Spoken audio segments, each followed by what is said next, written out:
नमस्कार साथियों, मैं रिंकू सैनी श्री श्याम क्लासेज के ऑनलाइन प्लेटफॉर्म पर आप सभी का स्वागत और हार्दिक अभिनंदन करता हूं।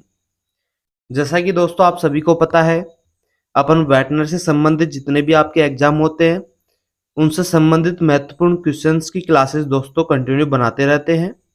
तो जो भी भाई आज पहली बार यूट्यूब चैनल पर पहली बार जुड़ा है, चैनल को अगर सब्सक्राइब नहीं किया है तो दोस्तों सब्सक्राइब कर ले और बेल आइकन को जरूर प्रेस करें, क्योंकि दोस्तों आपको यहाँ पे वेटनरी से जुड़ी हर एक भर्तियों की बारे में जानकारी और जो आपके एग्जाम होते हैं उनसे संबंधित महत्वपूर्ण क्वेश्चंस मिलते रहते हैं।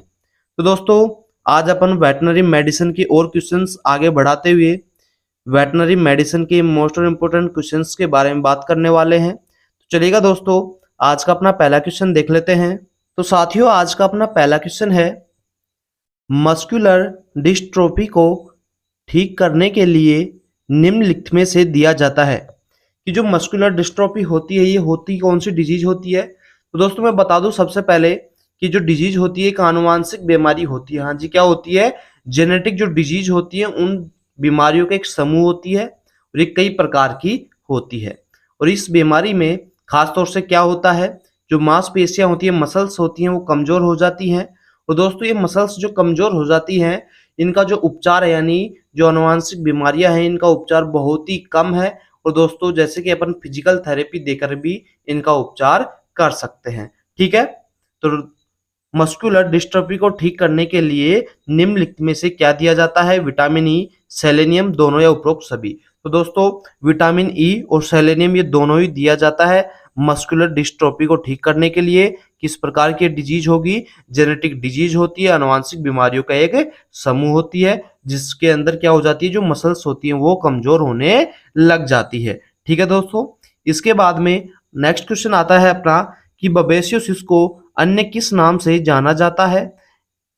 पीरोप्लाज्मोसिस, red water disease, tick fever या उपरोक्त सभी। तो दोस्तों जो बबेसियोसिस होती है इसे पीरोप्लाज्मोसिस, रेड वाटर डिजीज और टिक फीवर इन तीनों के तीनों नाम से दोस्तों जाना जाता है। तो राइट आंसर हो जाएगा अपना उपरोक्त सभी। तो दोस्तों ये जो बबेसियोसिस है एक प्रकार का परजीवी संक्रमण होता है। परजीवी संक्रमण होता है जो प्रोटोजोआ के कारण फैलता है। किसके कारण से फैलता है? प्रोटोजोआ। और उस प्रोटोजोआ का क्या नाम है? बबेसियो एक प्रोटोजोआ होता है जिसके कारण से ही बबेसियोसिस नामक डिजीज होती है। और दोस्तों ये जो बीमारी होती है किसके द्वारा फैलती है? टिक के कारण, इसीलिए इसे टिक फीवर भी बोला जाता है, रेड वाटर भी बोला जाता है और पेरिप्लाज्मोसिस भी बोला जाता है। अब दोस्तों ये जो टिक के द्वारा फैलता है तो मुख्य रूप से ये दोस्तों पशुओं में होने वाली एक बीमारी होती है। और दोस्तों इसके जो लक्षण होते हैं क्या होंगे? बुखार हो जाएगा, पशु में ठंडा होने लग जाएगी यानी अत्यधिक ठंड हो जाएगा।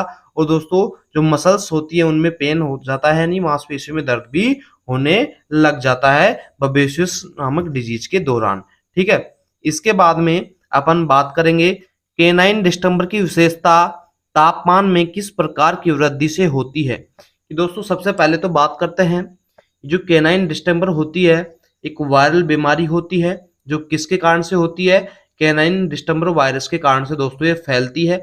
और कौन कौन से दोस्तों श्वसन तंत्रों को यानी सिस्टम्स को दोस्तों ये प्रभावित करती है? श्वसन तंत्र को, पाचन तंत्र को, और जो आपका केंद्रीय तंत्रिका तंत्र होता है सीएनएस जिसे आप बोलते हैं, इसको दोस्तों ये प्रभावित करती है। लक्षणों के बारे में बात करें तो इस केनाइन डिस्टेंबर डिजीज के अंदर बुखार होगा, खांसी होने लग जाएगी और नाक से दोस्तों लगातार पानी आने लग जाता है। तो दोस्तों केनाइन डिस्टेंबर की विशेषता इसमें तापमान में किस प्रकार की वृद्धि से होता है? तो दोस्तों ये द्विचरणीय प्रकार से होगा। ठीक है, option number C right answer हो जाएगा। ठीक है, अगला क्वेश्चन देखिएगा अपना, रेबीज का ऊष्मायन काल क्या होता है? दोस्तों जो रेबीज होती है एक प्रकार की वायरल बीमारी होती है जो केंद्रीय तंत्रिका तंत्र को प्रभावित करती है। और दोस्तों जो रेबीज बीमारी होती है इसका बचावी उपचार होता है, क्योंकि दोस्तों ये वैक्सीनेशन टीकाकरण करवा करके इसका आप बचाव कर सकते हैं, इसका कोई इलाज संभव नहीं है। ठीक है, इसके लक्षण क्या होंगे? सिर में दर्द होने लग जाता है, बुखार होने लग जाता है और पशु को दोस्तों भ्रम हो जाता है और मांसपेशियों में ऐंठन भी हो जाता है रेबीज के अंदर। तो दोस्तों ये जो रेबीज होता है ये डॉग और भी जो जानवर होते हैं जिनके अंदर लार टपकती है उन जानवरों के काटने से या खरोचने से दोस्तों रेबीज होने की संभावना हो जाती है। तो जब भी कोई रेबीज या रेबिड वायरस से संक्रमित जानवर किसी व्यक्ति को या किसी जानवर को काट ले तो उसे वैक्सीनेशन रेबीज का टीका जरूर लगवाना चाहिए। तो क्वेश्चन क्या है कि रेबीज का ऊष्मायन काल क्या होता है? कुछ दिन का, कुछ महीनों का, कुछ साल का, या कुछ दिन से लेकर के कुछ साल का? तो राइट आंसर हो जाएगा जो रेबीज का ऊष्मायन काल होता है वो कुछ दिन से लेकर के कुछ साल तक होता है मेरे दोस्तों। ठीक है, नेक्स्ट क्वेश्चन देखिएगा कि म्यूराइन श्वसन और माइकोप्लाज्मोसिस श्वसन तंत्र की सूजन की विशेषता होती है। जो म्यूराइन श्वसन होता है और माइकोप्लाज्मोसिस श्वसन होता है, इस तंत्र की सूजन की क्या विशेषता होती है? समयुग्मन, समयुग्मन, नाक या बाहरी कान, या दोस्तों मध्य कान। तो दोस्तों यह जो है ये माइकोप्लाज्मा बैक्टीरिया के द्वारा होती है जो आपकी बीमारी होती है। कौन सी? म्यूराइन श्वसन और माइकोप्लाज्मोसिस जो श्वसन की जो सूजन होती है ये किसके कारण से होती है? माइकोप्लाज्मा बैक्टीरिया के द्वारा होती है। और दोस्तों ये मुख्य रूप से कौन से जानवर में देखने को मिलती है? सूअर के अंदर ये दोस्तों देखने को मिलती है। ठीक है, तो ये समयुग्मन कॉन्जेटिव होती है। Option number A right answer हो जाएगा। ठीक है, अगला क्वेश्चन देखिएगा, माउस पॉक्स का पर्यायवाची होता है। जो माउस पॉक्स होती है दोस्तों एक प्रकार के चूहों के अंदर होने वाली एक बीमारी होती है। और किस प्रकार से होती वो कौन सी बीमारी है? वायरस जनित ये दोस्तों एक बीमारी होती है। और इसका जो परिवार होता है वायरस कौन सा होता है? पॉक्स वायरस फैमिली से दोस्तों ये बीमारी संबंधित रखती है और चूहों में होने वाली एक प्रकार की बीमारी होती है। तो माउस पॉक्स का पर्यायवाची कौन सा हो जाएगा? संक्रामक एक्ट्रोमेलिया। संक्रामक एक्ट्रोमेलिया जो होता है ये माउस पॉक्स की बीमारी का एक प्रकार का पर्यायवाची होता है जो कि चूहों के अंदर फैलती है। किसके कारण से? वायरस जनित। और ये जो वायरस जनित है इसका पॉक्स वायरस परिवार से संबंधित होता है। ठीक है, नेक्स्ट क्वेश्चन देखिएगा दोस्तों, गिनी पिग्स में कीटोसिस का रोग किस जानवर में देखे गए रोग के समान होता है? जो गिनी पिग्स होता है, गिनी पिग्स का मतलब क्या होता है कि छोटे और शाकाहारी सामाजिक जानवर होते हैं। और जो कीटोसिस एक बीमारी होती है जिसके अंदर कीटोन बनने लगते हैं, यानी ये जो कीटोसिस किस कारण से हो जाती है कि जब शरीर सही रूप से ग्लूकोज की मात्रा का उपयोग नहीं कर पाता है, उस कारण से दोस्तों कीटोसिस डिजीज हो जाती है। ठीक है, अब इसके लक्षण क्या होते हैं? कीटोसिस के कारण भूख में कमी हो जाएगी। और किसके कारण से होती है? डायबिटीज के कारण भी हो सकती है, प्रसव के दौरान भी हो सकती है, या पोषण की कमी के कारण भी दोस्तों कीटोसिस हो जाती है। तो दोस्तों क्वेश्चन को वापस से देखिएगा, गिनी पिग्स में कीटोसिस का रोग किस जानवर में देखे गए ये समान होता है? गाय, भेड़, मादा कुत्ते, या दोस्तों खरगोश। तो राइट आंसर हो जाएगा आपका भेड़ के समान। ठीक है, नेक्स्ट क्वेश्चन देखिएगा आपका अगला क्वेश्चन आता है, जब नाक से फेफड़े की उत्पत्ति का रक्त आता है तो इसे क्या कहा जाता है? जब नाक के द्वारा फेफड़ों की उत्पत्ति के लिए जो रक्त होता है वो नाक से बाहर आने लग जाता है तो उसे क्या बोला जाएगा? हेमेटोटाइसिस बोला जाता है। Option number C. तो देखिएगा दोस्तों इसमें होता क्या है कि इसे प्लूटम के नाम से भी जाना जाता है।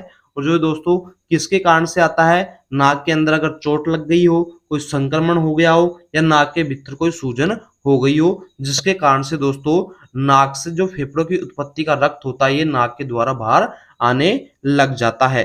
अर्थात जब ऐसी स्थिति देखी जाए तो आपको अनुमान लगा लेना चाहिए कि इस पशु के फेफड़ों या श्वसन तंत्र से संबंधित कोई डिजीज उत्पन्न हो गई है जिसके कारण से नाक से रक्त बाहर आ रहा है। ठीक है, इसके बाद में दोस्तों अगला क्वेश्चन देखिएगा, किस प्रकार की पीलिया में समयुग्मित बिलिरुबिन का स्तर बहुत अधिक बढ़ जाता है? कि कौन सा प्रकार का पीलिया होता है जिसके कारण से बिलिरुबिन का स्तर बहुत अधिक बढ़ जाता है? तो दोस्तों जो पोस्ट हेपेटिक पीलिया होता है इसके अंदर जो समयुग्मित बिलिरुबिन होती है उसका जो आकार होता है, स्तर होता है, ये बहुत अधिक बढ़ जाता है मेरे दोस्तों। किस कारण से होता है? ये किस कारण से होता है कि जब लीवर की सेल्स होती हैं ये ठीक तरीके से कार्य नहीं करती हैं तो दोस्तों जो समयुग्मित बिलिरुबिन होती है इसका स्तर बहुत अधिक बढ़ जाता है जब लीवर सेल्स सही तरीके से कार्य नहीं करती हैं, जब ये पोस्ट हेपेटिक पीलिया हो जाता है मेरे साथियों। ठीक है, अगला और लास्ट क्वेश्चन देखिएगा कि प्रोबैंक का उपयोग किसके निदान के लिए किया जाता है? प्रोबैंक क्या होता है? एक शल्य चिकित्सा या पशु चिकित्सा में काम आने वाला एक उपकरण होता है। तो दोस्तों किसके दौरान काम में लिया जाता है? ग्रसनी पक्षाघात, ग्रसनी रुकावट, ग्रसनी शोध या पेरिटोटाइटिस के दौरान। तो दोस्तों जब ग्रसनी में रुकावट हो जाता है तो प्रोबैंक डाल करके दोस्तों उस रुकावट को हटाया जाता है। तो राइट आंसर हो जाएगा आपका ऑप्शन नंबर बी, ग्रसनी रुकावट के दौरान प्रोबैंक का उपयोग किया जाता है। तो साथियों इसी प्रकार से आप रेगुलर क्लासेस देखने के लिए बने रहें हमारे YouTube channel Shri Shyam classes के साथ में। अभी तक चैनल को दोस्तों सब्सक्राइब नहीं किया है तो दोस्तों सब्सक्राइब करें, बेल आइकन को जरूर प्रेस करें। अपना प्यार और सपोर्ट इसी तरीके से बनाए रखें। थैंक यू दोस्तों, धन्यवाद। मिलते हैं अपनी नेक्स्ट क्लास में।